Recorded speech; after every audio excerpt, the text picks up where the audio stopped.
And now it's time for a brief moment in hockey history with old-time hockey. And that's the terrifying tale of how the Quebec Nordiques became the Colorado Avalanche. The Quebec Nordiques formed as one of the original World Hockey Association teams in 1972. The franchise was originally awarded to a group in San Francisco, but it was sold to a consortium of Quebec City-based businessmen who owned the highly profitable Quebec Ramparts junior team. They bought the team after the American Hockey League team, the Quebec Aces, moved south to Richmond, Virginia. The team was renamed the Quebec Nordiques because they were one of the most northernest teams in professional sports in North America. Quebec City is located at 46 degrees north latitude. Nordiques, translated from French to English, means northerners or northmen. The Quebec Nordiques would capture one championship in their tenure with the WHA, beating the New England Whalers in the 1977 Avco World Championship Cup. The WHA would fold just 2 years later and merge with the NHL, keeping the teams of the Hartford Whalers, Edmonton Oilers, Winnipeg Jets, and the Quebec Nordiques, who were placed in the Adams Division of the Wales Conference. During the 79-80 season, the Nordiques would fall to last place after losing all but 3 players in a dispersal draft. But it wasn't long before they would turn things around. In 1981, they would sign Peter and Anton Stastny, along with their brother Marian, and the continuing development of Michel Goulet. The Nordiques would make the opening round of the 1981 playoffs, but would fall in the best-of-5 opening round to the Philadelphia Flyers. But they would continue to make the playoffs for the next 6 seasons. However, in 1987, a sharp decline in winning caused the Nordiques to miss out on the playoffs for 5 consecutive seasons. Michel Goulet and Peter Stastny were gone, being traded to Chicago and New Jersey respectively. The Nordiques did acquire Guy Lafleur as he wanted to finish out his career in his home province of Quebec, but it was quite evident his best years were behind him, scoring only 24 points in 98 games spread over 2 seasons with the Nordiques. The arrival of a young forward named Joe Sakic still couldn't even bolster the team to make the playoffs, but something happened in 1989. The Nordiques drafted a young Swedish forward named Matt Sundin, making him the first European player to be selected first overall in the NHL draft. They would once again secure the number 1 pick the following year, drafting Owen Nolan, and in 1991 would also have the worst record, securing them first overall pick, using that to select junior star Eric Lindros, even though he had made it known that if he was selected by Quebec, he would refuse to play there. The Nordiques would draft him anyways, and Lindros refused to play or sign with the team. He would sit out for a year.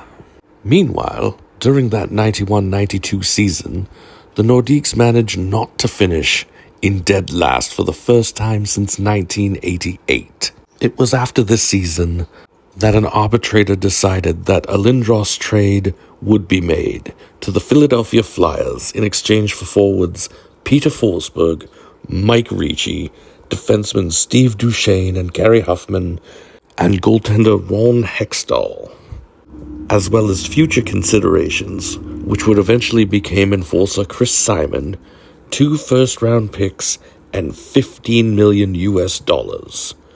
One of the draft picks was used by the Nordiques to select goaltender Jocelyn Thibault. The other was traded twice and ultimately used by the Washington Capitals to select Nolan Baumgartner. The deal transformed the Nordiques from league doormats to a legitimate cup contender almost overnight.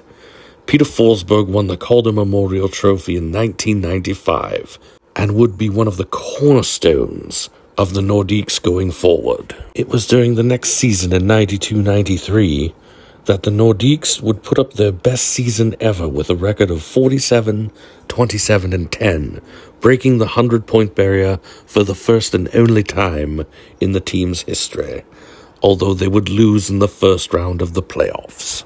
The Nordiques failed to make the playoffs the next season due to Peter Forsberg being out with an injury, but would make the playoffs in 94-95 shortened lockout year, but would be bounced after the first round. The Nordiques were facing severe financial struggles at this time.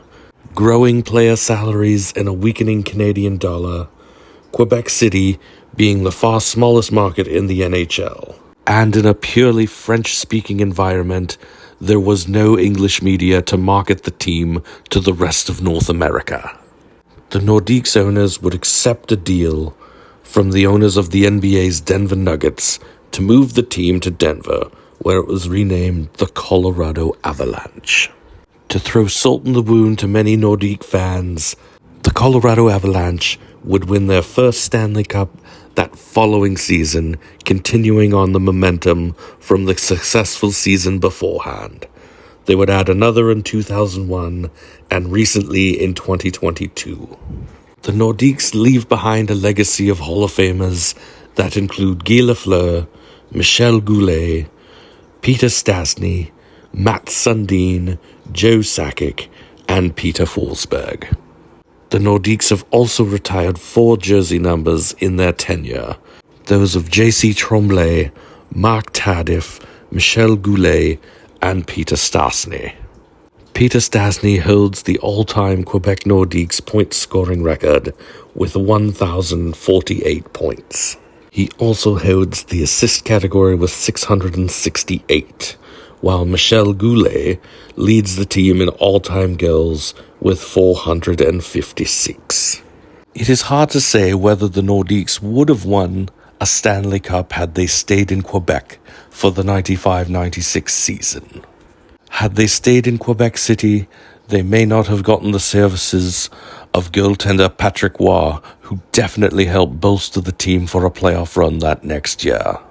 But despite the fact that they were only around for 16 seasons in the NHL, the Quebec Nordiques will leave a lasting impression on NHL history. And this has been a brief moment of hockey history.